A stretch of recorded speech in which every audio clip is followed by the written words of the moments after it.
Lembrando que a nossa missão é adoração. Qual o propósito da sua vida? Qual o propósito da sua vida? Adoração. Tá bom? Você existe, Deus te colocou neste mundo como um cristão para adorá-lo. Deu para entender aqui? Se você não entendeu nada do livro de Malaquias, mas entendeu isso, você já entendeu aí bastante coisa. Tá? Qual o propósito da minha vida? Tem gente que aí paga milhões, paga aí um monte de dinheiro para ir em palestras, livros. Eu quero descobrir a razão da minha vida. O que eu quero? Para que eu existo? Qual o meu propósito? Já estou dando ele de graça para você aqui. Adorar a Deus. Em tudo o que você fizer.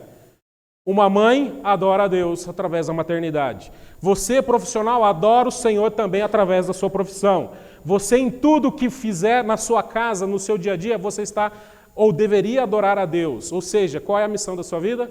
Adorar a Deus. E aqui eu sempre digo aqui, não é apenas cantar, não é apenas esse momento de adoração que nós temos aqui. É muito além disso. E é isso que Malaquias está descrevendo. E na última mensagem, na última série de mensagens, na última mensagem desta série, eu acho que travou aí as 6 primeiras slides, dá um start nela aí que depois os outros ele vai, tá bom?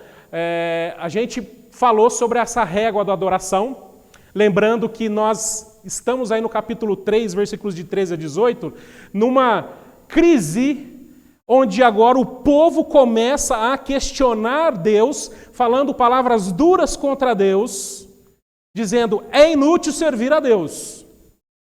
É inútil continuar servindo ao Senhor. Porque diante das lutas e dificuldades, diante dos problemas que eram reais, diante das dores e miséria que esse povo estava passando, eles agora passam a tratar a adoração de Deus de forma errada. Como nós vimos nos capítulos anteriores, eles passaram agora a profanar essa adoração ao Senhor, oferecendo qualquer tipo de sacrifício. Eles simplesmente começaram a quebrar as alianças matrimoniais que apontavam para essa aliança entre Deus e o seu povo. Simplesmente abandonaram a contribuição financeira, descrevendo aqui o abandono desse Deus que tudo provê, que sempre abençoa, um Deus que não muda. Eles simplesmente disseram, olha, não vale mais a pena, vamos fazer de qualquer jeito. E aí nós vimos que não é assim. E Deus vai dizer assim que a régua é elevada. Porque nós estamos falando de adorar a Deus. Por isso, irmãos, quando nós estamos sofrendo, temos a tendência, muitas vezes, diante disso, de nos rebelarmos contra Deus. Cuidado com isso.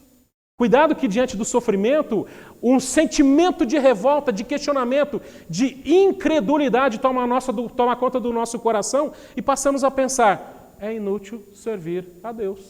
Porque agora ele olha para o ímpio e diz, ele prospera e eu que sirvo a Deus, estou sofrendo. Ele vai dizer, é inútil continuar servindo a Deus, é inútil continuar fazendo isso. Mas aí Deus vem com a sua resposta. Deus vem agora justamente trazer essa régua, que é uma régua elevada, e justamente ele continua aqui, como eu disse na última mensagem, uma continuação daquilo que Deus está respondendo. Por isso, o capítulo 4 de Malaquias não deveria existir como divisão de capítulo e versículo. O capítulo 4 deveria estar inserido no final do capítulo 3 de Malaquias. Porque ele continua dando essa resposta para o povo. Se os irmãos observarem aí, primeiramente, nós vamos observar que há esse remanescente, os remanescentes que perseveram com a noção correta do juízo de Deus. Porque agora nós vamos entender que perder o juízo quanto ao juízo de Deus é algo muito preocupante.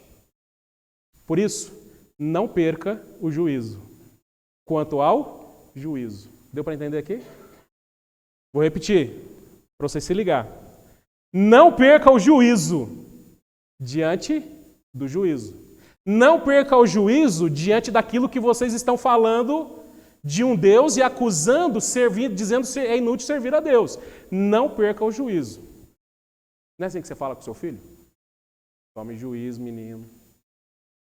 Cuidado. Cuidado. Não perca o juízo diante do juízo de Deus. Porque diante, inclusive, desse questionamento, se vale a pena, Deus vai trazer eu vou tratar os injustos, eu vou tratar os ímpios, eu vou tratar essas pessoas que não andam segundo os meus preceitos. Não tenham inveja deles. Não olhem para eles, porque a régua é elevada. Não tenham inveja do incrédulo, porque os incrédulos estão debaixo do juízo de Deus. Por isso, crente, tenha juízo. Tá bom? Tenha juízo. Irmãos, a gente, no nosso dia a dia ali, a gente começa, sem dúvida, a ter como parâmetro e a invejar, às vezes até mesmo, os incrédulos. Ah, eu queria ter essa vida aí. Ah, porque a minha vida é uma desgraça. Olha, eu queria ter aquelas, porque a minha vida é assim, é assado. Deu para entender aqui? Tenha juízo. Não pense assim. Porque essas pessoas estão debaixo desse juízo. Mas nós observamos que nem todos na nação de Israel pensam assim. Nem todos perderam essa perspectiva. Porque lá no versículos 17 a 18, nós vamos observar que existe dentro da nação de Israel um grupo de pessoas que continuam tendo a perseverança e essa noção correta do juízo de Deus. De quem é Deus. Onde Deus mantém os seus remanescentes. Então os que temiam o Senhor falavam uns aos outros. O Senhor escutou com atenção o que diziam. Havia um memorial escrito diante dele para os que temem ao Senhor e para os que se lembram do seu nome, e eles serão minha propriedade peculiar. Naquele dia que prepararei, diz o Senhor dos Exércitos, eu os pouparei, como um homem poupa o seu filho, que o serve. Então vocês verão mais uma vez a diferença entre o justo e o ímpio, entre o que serve a Deus e o que não serve a Deus. É interessante porque Malaquias vai descrever aqui que dentro desse grupo que perdeu a perspectiva de Deus, ele poupa agora esses que ainda têm uma percepção correta do juízo de Deus. Esses remanescentes que vão agora testemunhar aquilo que Deus fará. Assim como nós já vemos ali, e a gente precisa lembrar que Malaquias está inserido dentro do contexto de Esdras, Neemias, Zorobabel e tantos outros que ali perseveraram, mesmo depois de 70 anos de cativeiro, uma volta para o seu território de uma forma muito terrível, presenciaram a bondade de Deus. Ali existiam homens, mulheres, ainda temente a Deus. Pessoas que ainda testemunhariam esse Deus que agora continua operando e fazendo a sua justiça. Eles serão poupados. Porque eles verão agora a diferença entre o justo e o ímpio, entre o que serve e o que não serve. É interessante porque, como nós já olhamos numa outra mensagem aqui de Malaquias, vocês que estão desejando a justiça de Deus presenciarão isso. E ele inclusive vai dizer assim, naquele dia que prepararei, e nós vamos ver que dia é esse. Daqui a pouco ele vai falar, o dia do Senhor. Naquele dia, diz o Senhor dos Exércitos, fique tranquilo, porque vocês verão a diferença. É interessante porque Malaquias aqui justamente não tem a visão do todo. E nós agora sabemos o que se refere a essa promessa de Deus, porque nós vamos agora observar o próprio Cristo Jesus, o justo vindo a esse mundo, mostrando a sua justiça e fazendo justiça por nós. Mas ainda assim, não é aquele dia. Nós começamos a presenciar parte daquilo que Deus está falando. Olha, você se queixa de tanta injustiça, falta referência sobre quem serve, olhe para Cristo Jesus. Olhe para Ele. Claro que Malaquias não tinha essa ideia, não tinha toda a visão do todo, mas ele sabia que haveria algo maior. E aquilo que ele estava dizendo apontava para alguém maior do que tudo isso. Haverá um dia. E Jesus então vem a este mundo, faz justiça e se fez justiça por nós. E nesse primeiro momento agora, ele fez a justiça que era nossa devida, de simplesmente morrer pelos nossos pecados. O justo justificador. O justo sofrendo a justiça que era minha. Mas aqui nós precisamos lembrar que o texto está falando de coisas além disso. Porque Jesus veio uma vez, mas ele virá uma segunda vez.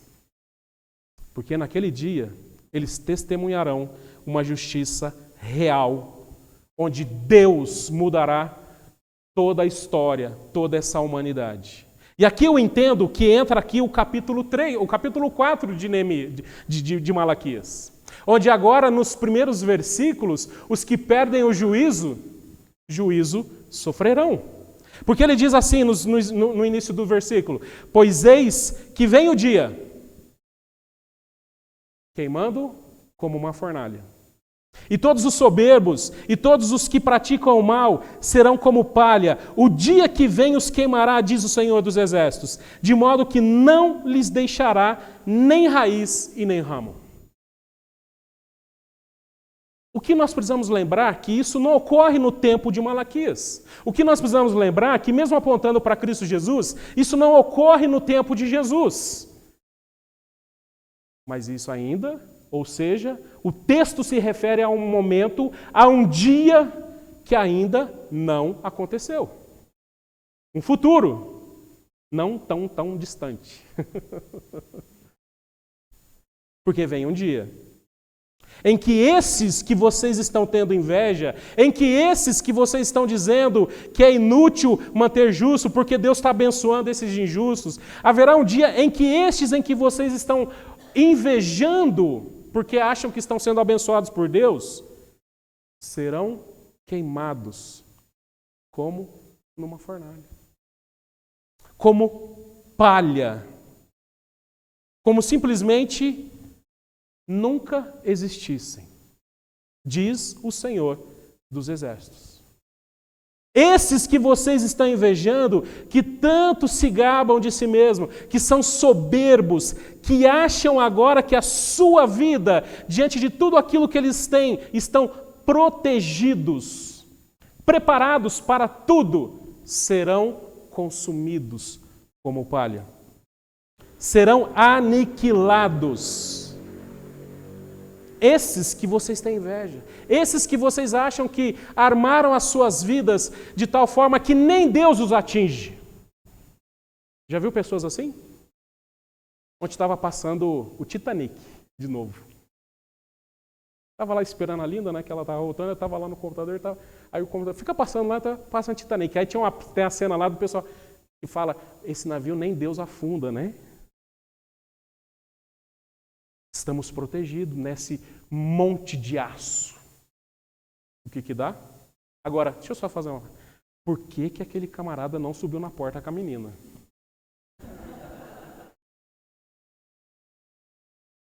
Fecha aspas aqui. Não dava para ele subir? Dava para ele subir ou não dava? Dava para ele ter ficado na porta. Mas fecha. Esses arrogantes, irmãos, essas pessoas serão aniquiladas. É interessante porque nós, muitas vezes, não nos deparamos com isso. Existe um grupo de pessoas, existem pessoas que na sua arrogância, no seu orgulho, em suas pretensões, eles esquematizam a sua vida de tal forma que acham que simplesmente não sofrerão nada. Interessante que existem pessoas na nossa sociedade que eles nunca botam a mão numa maçaneta, porque sempre tem alguém abrindo a porta para eles. Já reparou isso? Você reparou que existem pessoas na nossa sociedade que ele nunca faz um café, ele nunca vai na cozinha, porque ele senta e já está tudo pronto, o café, aquele ovinho mexido. Ele senta, o que tem hoje? É o bacon, é o cereal, é iogurte. Ah, eu não gosto disso, eu não vou nem tomar café, deixa eu ir embora. E simplesmente... Você já reparou para que tem gente que nem dirige o carro, que nem se estressa dirigindo o carro, porque tem gente que dirige para ele. Não é assim? Tem gente que nem pega trânsito porque ele fala assim, não, eu vou pegar o helicóptero e vou ali. Eu vou ali na padaria, eu desço com o helicóptero lá e pronto. Mas ele não vai na padaria. Você já reparou isso? Nunca? Não reparou. Pastor, nunca pensei nisso. Por quê? Porque não é a realidade. Mas existem pessoas, uma sociedade e gente que vive assim. Que acham que, inclusive, jamais serão atingidos pelo mal. Onde colocam a sua vida de forma arrogante e que simplesmente acham que nada os atinge. Essas pessoas não comem uma marmitex de 20 pila. Come? Onde nós vamos almoçar hoje? Eu nem sei qual que é o restaurante caro de Jundiaí, não sei qual é o mais caro. Não, mas nosso almoço... Quanto custou a conta do almoço? 3 mil? 3 mil. Só isso. 3 mil reais no almoço? Imagina. Não é assim? Deu para entender? Virarão palha num abrir e fechar de olhos. Agora, eu estou falando de uma classe assim, mas nós que não vivemos assim, podemos achar que estamos assim.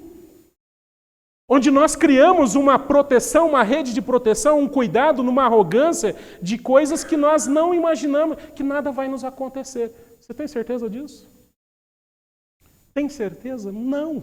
Porque de fato as coisas ruins acontecem. E esses um dia, naquele dia, o Senhor agora os queimarão. Extinguirão. Nem raiz e nem ramo vai sobrar deles. Olha, porque agora eu sou filho dessa família tradicional. Porque, olha, eu vivi nessa sociedade. O meu tataravô, ele foi descobrir o Brasil. Eu sou filho do rei. Olha, porque...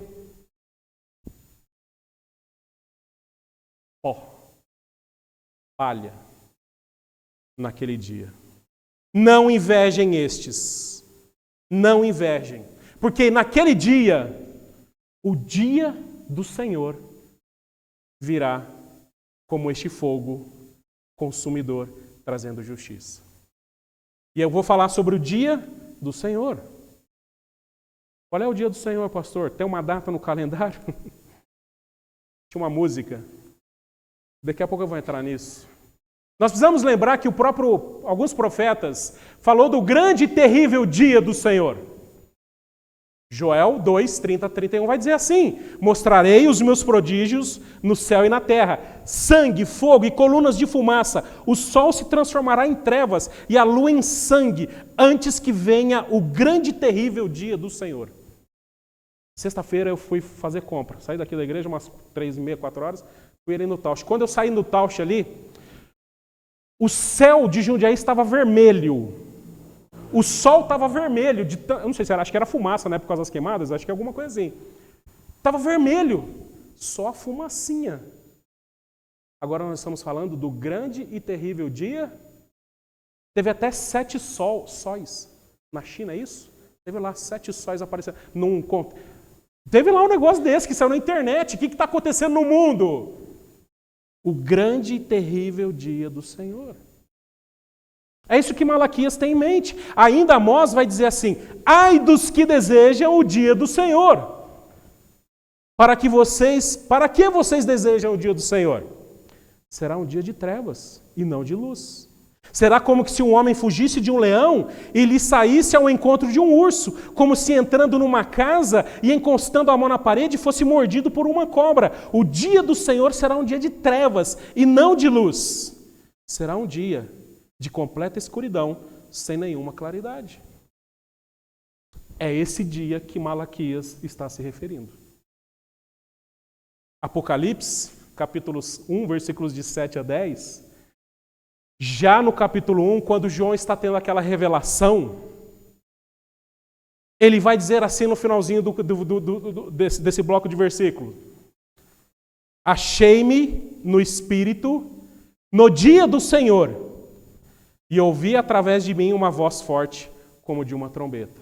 E aí se segue toda a narrativa de Apocalipse. É interessante porque João presenciou, numa visão, em espírito, esse dia. Eu entendo que Deus disse: senta aí que eu vou te mostrar uma coisa. Senta aí, senta que eu vou te mostrar o que vai acontecer. Sabe o que os profetas de Joel prometeram? Sabe o que agora Amós prometeu? Sabe o que Malaquias prometeu sobre aquele dia? Olha o que vai acontecer. E aí nós temos a narrativa de Apocalipse. O grande e terrível dia do Senhor. Mas ao mesmo tempo, irmãos, nós precisamos lembrar... interessante porque antigamente a gente cantava assim: ouve-se um júbilo de todos os povos. Os joelhos se dobraram ao Senhor. Houve um brado de vitória, porque o dia do Senhor chegou. Essa música, a música não sabe nem o que está pedindo. Ouve-se o júbilo de todos os povos. A Rebeca lembra disso aí. Os joelhos se dobraram, Senhor. Houve um brado de vitória. Ei! O dia do Senhor chegou. Ei! Era assim que cantava a música. Era assim. Tadinho, vocês não sabem o que estão pedindo. Vocês não sabem o que está cantando. Apesar de também ser um dia glorioso, onde a glória do Senhor desce à terra, onde Deus visita este mundo presencialmente. Quem há de suportar isso? Entende isso aqui? Porque a glória de Deus agora ofuscará toda a glória que agora esses orgulhosos, arrogantes tinham a pretensão de viver. Os arrogantes não esperam por isso, os orgulhosos não temem isso, eles menosprezam isso, nessa suposta segurança. Mas diante da glória de Deus serão consumidos. Porque quem há de suportar a glória de Deus? Os irmãos se lembram que quando o povo estava saindo do Egito, no Êxodo, diante da glória de Deus no Monte Sinai, o povo temeu, eles disseram, vamos morrer. Nós não suportamos isso. E a orientação é, não suba, não encoste no morro, não chegue perto. Só Moisés pode entrar. Agora, é interessante porque quando nós olhamos para isso, nós podemos viver a glória de Deus por meio do Filho glorioso de Deus. Participaremos da glória de Deus por causa daquele que foi glorificado pelo próprio Deus e nos glorifica na sua vida. Isso aqui é fantástico. Quem há de suportar o dia do Senhor? Eu e você, crente em Cristo Jesus. Amém? É isso. Porque, irmãos, os arrogantes, aqueles que o povo de Israel estava invejando no capítulo 3, aqueles que agora desconfiavam que Deus estava abençoando eles, Deus está dizendo, não tem inveja deles, porque eles não suportam a minha glória. Eu me lembro de um senhor que tinha muitos recursos financeiros e ao longo da sua vida ele foi, perdendo muito desses recursos e ele se gloriava bastante daquilo. Bastante, muito. Ele achava que aquilo era uma proteção para a vida dele e tudo mais. E eu me lembro que algumas decisões, o próprio casamento dele foi tão conturbado, tão difícil, que simplesmente aquilo foi se desfazendo como uma fumaça. Ao ponto, inclusive, dele não ter dinheiro para pagar um convênio, um plano de saúde. Dele não ter uma aposentadoria. E com muito custo conseguiu aposentar no INSS para ganhar um salário mínimo. Nada contra que você ganhe um salário mínimo, tá bom? Mas é a forma que Deus, inclusive, Deus usou para sustentar ele no final daquela vida terrível. E aquele homem entrou numa profundeza de depressão, de tristeza de alma, que era algo impressionante.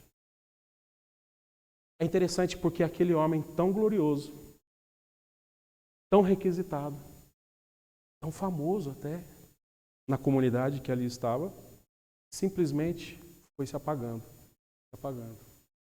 E a sua morte simplesmente foi acontecendo, ele foi morrendo quase que aos poucos. No final da sua vida ele não tomava banho, ele não saía do quarto, ele não se relacionava com as pessoas. Ele já não ia no médico, não tomava os remédios que ali precisava tomar, ele simplesmente foi sucumbindo. Deu para entender aqui, irmãos? Como é isso que Deus vai já preparando e fazendo isso? Porque diante do Deus glorioso, pessoas na sua arrogância achando que serão protegidas, não serão. Por isso, o grande e terrível dia do Senhor, tenha juízo. Tema isso. E adore ao Senhor por isso. Porque nós vamos observar também que os remanescentes adorarão o justo juiz e a sua justiça. Mas para vocês que temem o nome, que temem o meu nome, nascerá o sol da justiça.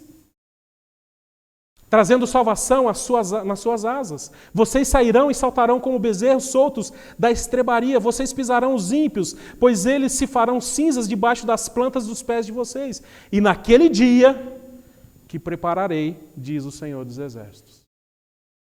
Novamente aqui nós precisamos lembrar que Malaquias faz agora justamente uma virada aqui. Esses têm esse destino, mas vocês, ó remanescentes fiéis, vocês que continuam adorando o Senhor, adorarão o Senhor, o justo juiz e a sua justiça.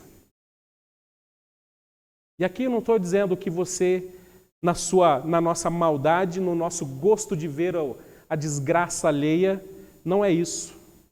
Simplesmente nós vamos adorar a Deus porque agora a justiça de Deus em relação aos ímpios, em relação aos pecadores, as pessoas que nunca amaram a Deus, que sempre se voltaram contra Deus, estará sendo aplicada. Louvado seja Deus por isso. Porque aquilo que nós queríamos, aquilo que nós desejávamos, a justiça de Deus está sendo feita. E eu entendo que isso é uma visão que só será... que a gente só conseguirá ter essa visão por meio de Cristo Jesus. Onde Cristo Jesus transforma a nossa mente, a nossa visão, e agora vê esse que vem agora como o sol da justiça, iluminando diante de uma escuridão, porque o dia do Senhor é um dia de trevas, de grande escuridão, mas vem esse Jesus que fará justiça. É interessante porque quando você chega na sua casa, naquela escuridão, a primeira coisa que você faz quando abrir a porta, você faz o quê? E a escuridão continua lá? A escuridão continua?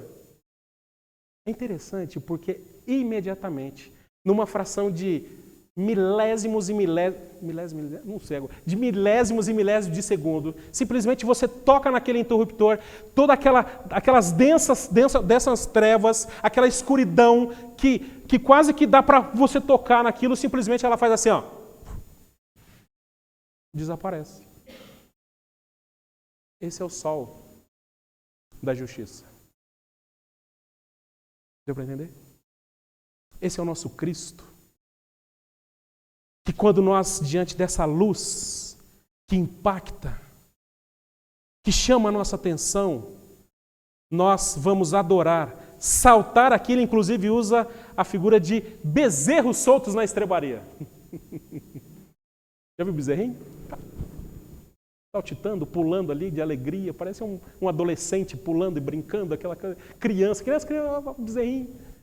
Malaquias está usando essa figura de alegria, justamente de entender aqui esse Deus e a sua justiça sendo manifestada, e nós vamos adorar o Senhor naquele dia, que mesmo será um dia de trevas, escuridão, de perturbação, de prantos para aqueles que não são amados por Deus, que não têm a salvação em Cristo Jesus.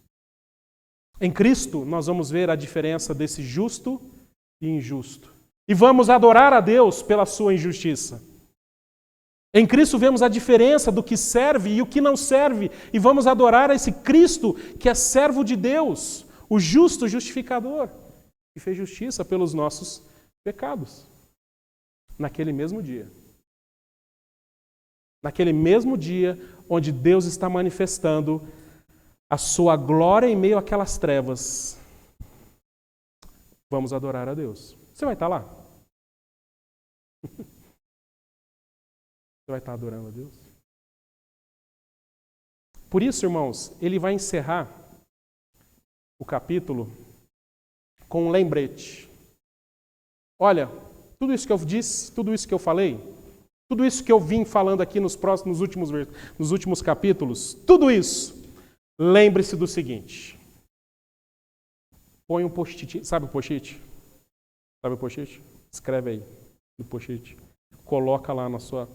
Põe um alerta no seu celular. Se liga agora. Lembre-se de Moisés. Um lembrete para manter juízo diante do juízo. Porque agora vocês precisam lembrar de Moisés. Meu servo, ao qual prescrevi em Horebe para todo Israel, a saber os estatutos e juízos. Eis que lhe enviarei o profeta Elias, antes que venha o grande e terrível dia do Senhor, e converterá o coração dos pais dos seus filhos e o coração dos filhos de seus pais, para que não venham e castigue a terra com a maldição. Bota um post-it aí na sua Bíblia agora. Lembra disso. E esse aqui é um texto complicado. Esse é um texto muito difícil.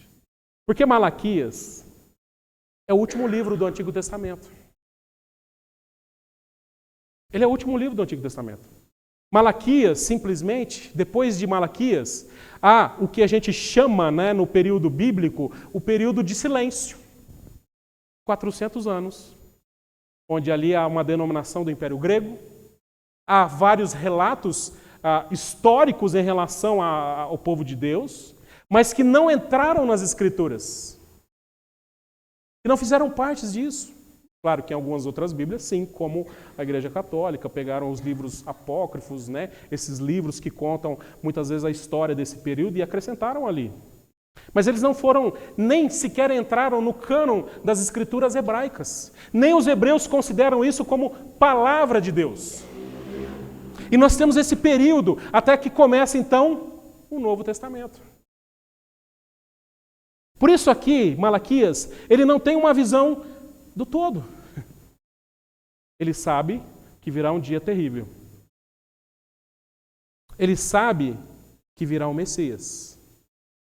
Por isso ele lembra o povo de dois personagens aqui impressionantes. E esses dois personagens são dois personagens que nós vamos considerá-los profetas messiânicos que apontavam para o Messias. O primeiro dele é Moisés. Moisés que apontava para Cristo Jesus em todo o seu ministério, em toda a lei que ele estabeleceu, em tudo aquilo que ele fez. O que nós vamos observar, por exemplo, em Deuteronômio capítulo 18, versículos de 15 a 16, no final da sua vida, Moisés vai dizer assim, e se levantará um profeta semelhante a mim, e a ele vocês devem ouvir. E quem Moisés estava falando? De um profeta como ele,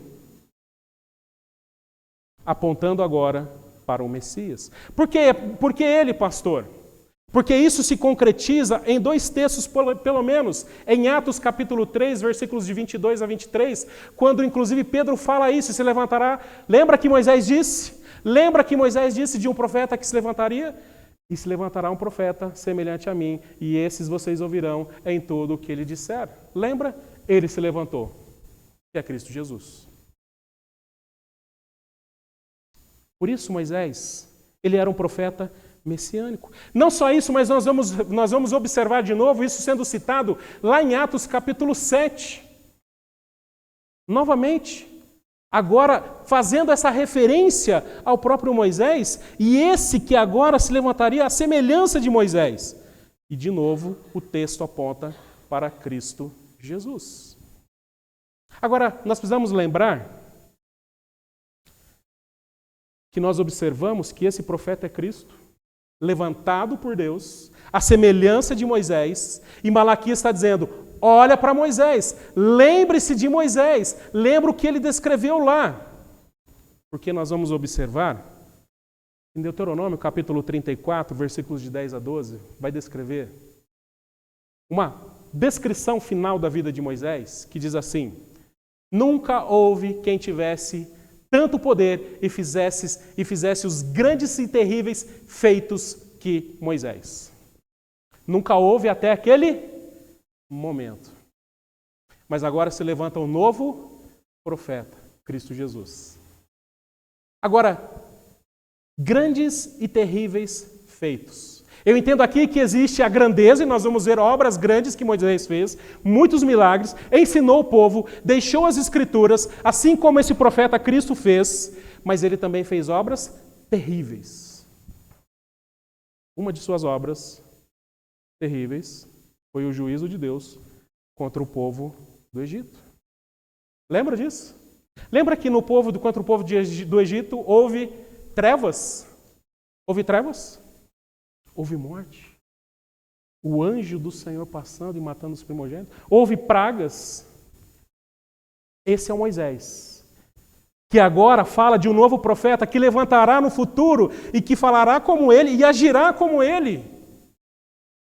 O Cristo Messias, que virá a esse mundo para julgar com coisas terríveis, assim como Moisés fez também. E nós vamos ver daqui a pouco aqui algumas delas. É o entendimento aqui que justamente Malaquias está dizendo, olha, lembre-se de Moisés. Ele apontava para isso. Lembre-se dele. Não desvie o seu olhar disso. Você não duvide do Deus que trará justiça. Porque Moisés trouxe isso. 400 anos como escravo, 400 anos sendo explorado, e agora Deus diz, vai e liberta o meu povo, porque eu trarei justiça sobre o Egito. E Deus levanta Moisés. E Deus levanta agora Cristo Jesus, esse profeta, como, claro, maior que Moisés, que também voltará trazendo justiça aos seus filhos. Mas existe um segundo personagem que ele fala no texto. Deixa eu voltar aqui um pouquinho. Qual o segundo personagem? Ah, Elias. Eu preciso fazer uma série de mensagens sobre Elias. Aqui não dá.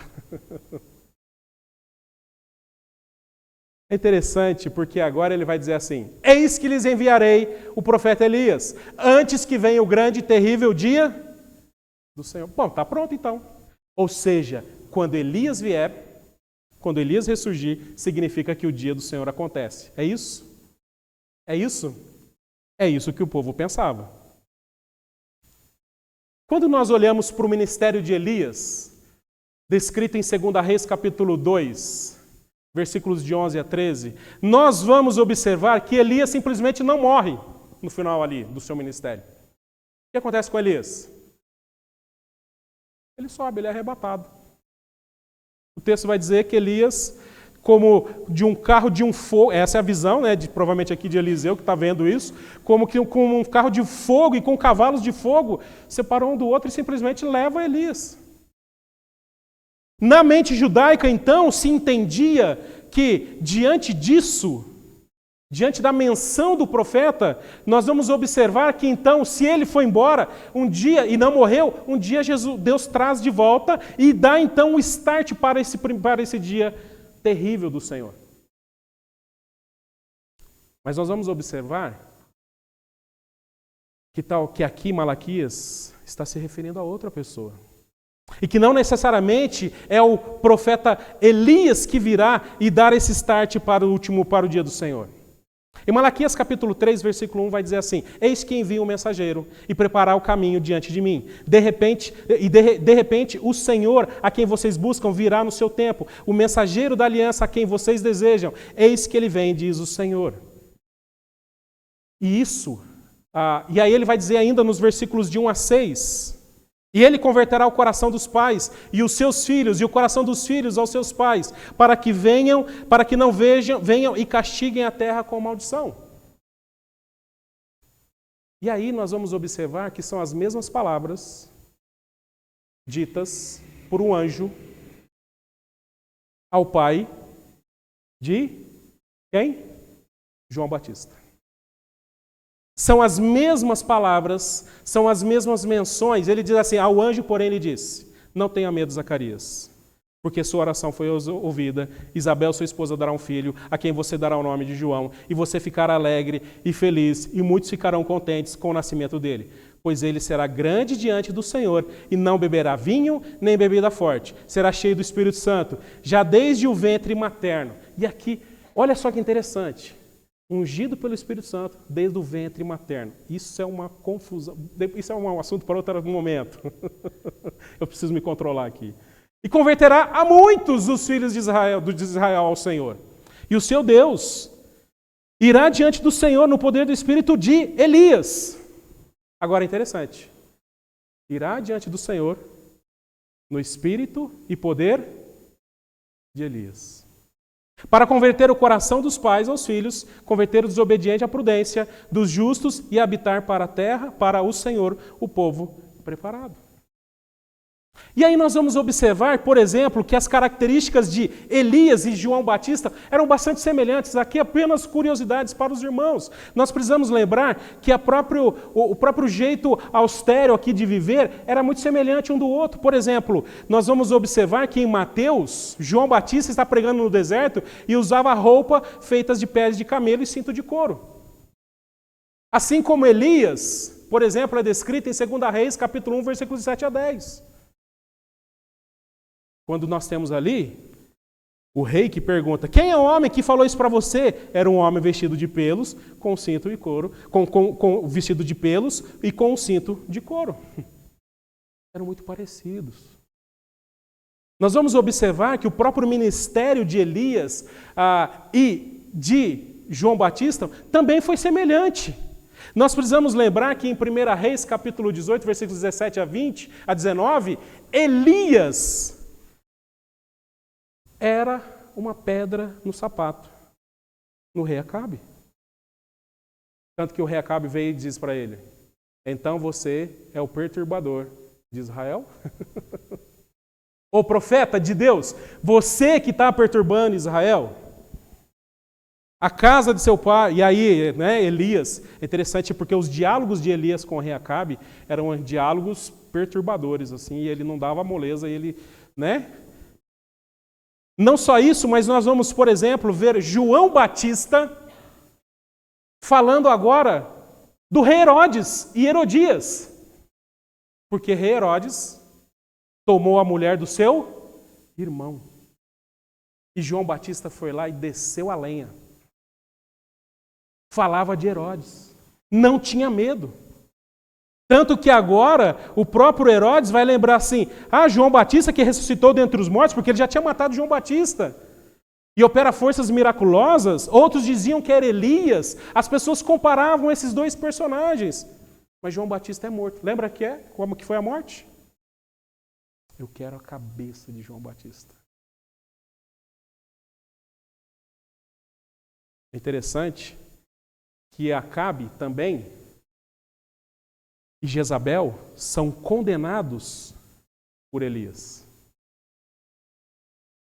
E Elias começa a descrever agora a sua morte. A própria Jezabel, que era uma mulher maravilhosa, vai dizer assim: você vai morrer, mulher. Não só isso, o seu corpo será jogado para os cães comerem.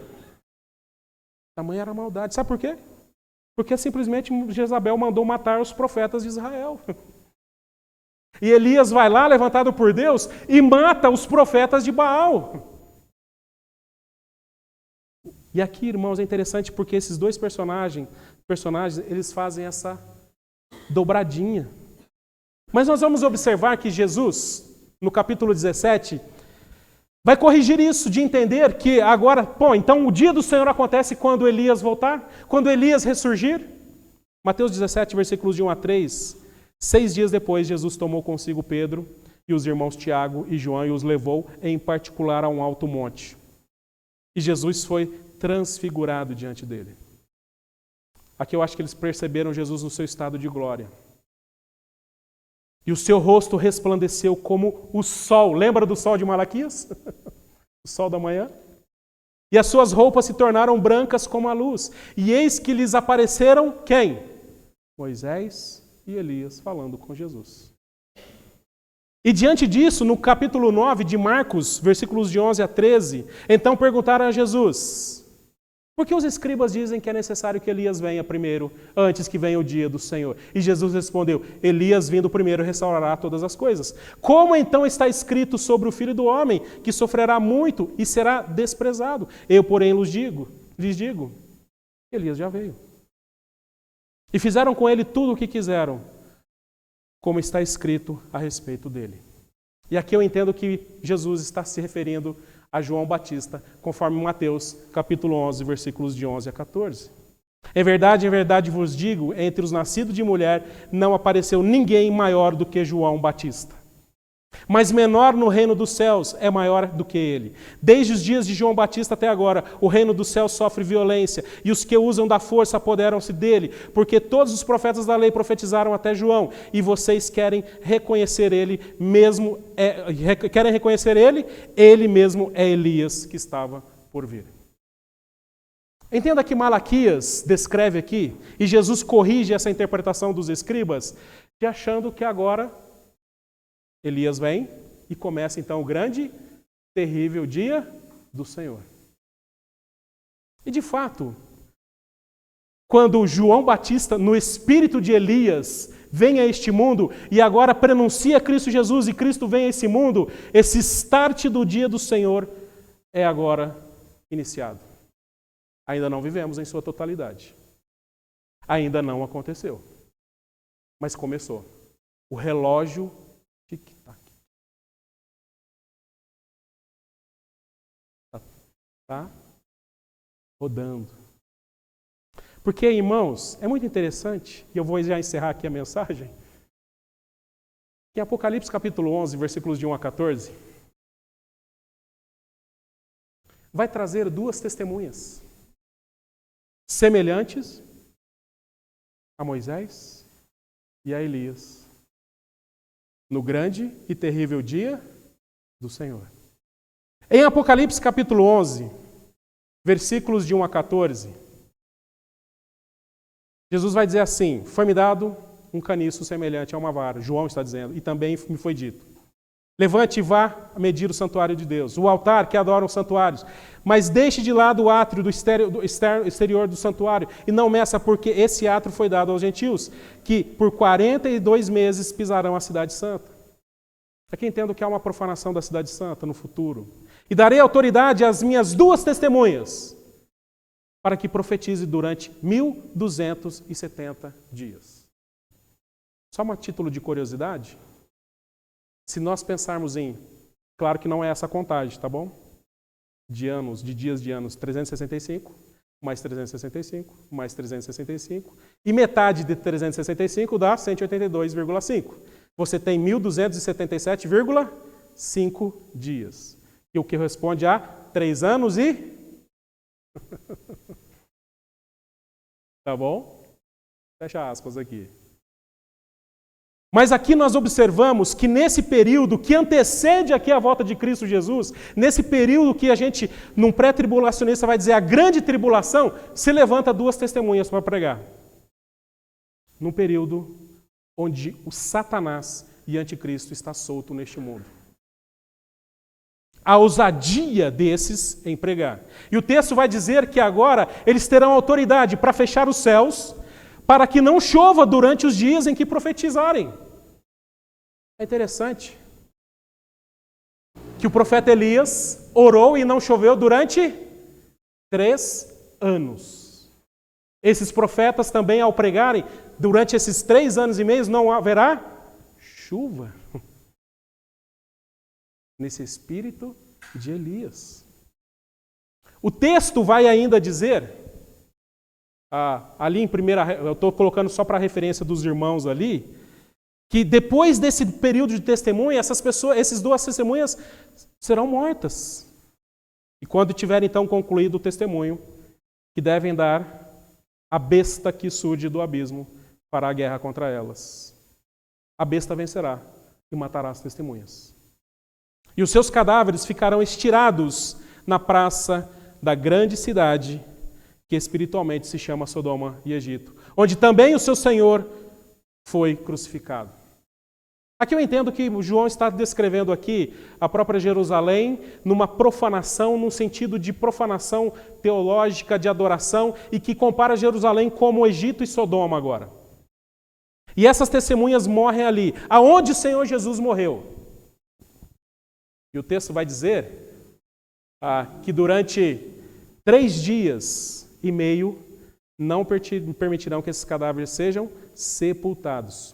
Os que habitavam sobre a terra, os que habitam sobre a terra se alegrarão por causa da morte desses, das duas testemunhas. Realizarão festas, enviarão presentes uns aos outros, porque esses 2 profetas atormentaram os que moram sobre a terra. Mas depois de 3 dias, Opa. Mas depois de 3 dias, entrou neles um espírito de vida vindo da parte de Deus. E eles se ergueram sobre os pés daqueles que viram e ficaram com muito medo. Só antes aqui de eu lembrar aqui que também esses profetas, como são descritos aqui, farão grandes prodígios. É interessante que vai dizer que esses profetas atingirão inclusive as águas, tornando em sangue. Lembra quem fez isso? Lembra quem fez isso? Moisés. E aí nós vamos já para o encerramento desse capítulo, onde nós vamos ver que agora esses cadáveres ficam ali e depois de 3 dias, o que acontece? Uma voz forte vinda dos céus. E depois de 3 dias e meio, entrou neles um espírito de vida vindo da parte de Deus, e eles se ergueram sobre os pés, e aqueles que o viram ficaram com muito medo. E as 2 testemunhas ouviram a voz forte dos céus, dizendo-lhe: subam para cá. E subiram ao céu numa nuvem, e os seus inimigos a contemplaram, e naquela hora houve grande terremoto, e ruiu a 10ª parte da cidade. E nesse terremoto morreram 7.000 pessoas. E as outras pessoas ficaram aterrorizadas, e deram glória ao Deus do céu.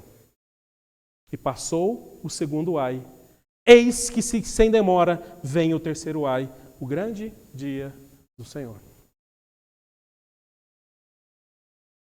Pastor, o que isso tudo quer dizer? Tudo isso para lembrar que eu e você precisamos ter juízo, ou manter o nosso juízo diante do juízo de Deus. Se você não entendeu nada os versículos aqui, eu quero que você apenas lembre-se disso. Tenha juízo, porque o grande e terrível dia do Senhor virá. E nós vamos dar glória a Deus neste dia. Enquanto muitos perecerão. E a possibilidade de viver esse dia terrível, o grande e terrível dia do Senhor, só é possível por meio de Cristo Jesus. Entenda que nós vamos adorar ao nosso Deus por isso. Porque aqueles que não têm Cristo não suportarão a glória de Deus. Talvez você tenha assistido o filme do Indiana Jones e a Arca Perdida. Eu amo esse filme, eu gosto muito desse filme. É interessante porque a história é dos nazistas querendo achar a Arca Perdida, porque eles querem muito poder, muita glória. Mas há um momento no filme em que a arca é aberta. E o Indiana Jones, eu acho que o pai dele se escondem. Porque diante da glória da arca sendo aberta, aquelas pessoas são consumidas, exterminadas. É claro, irmãos, que é uma ficção.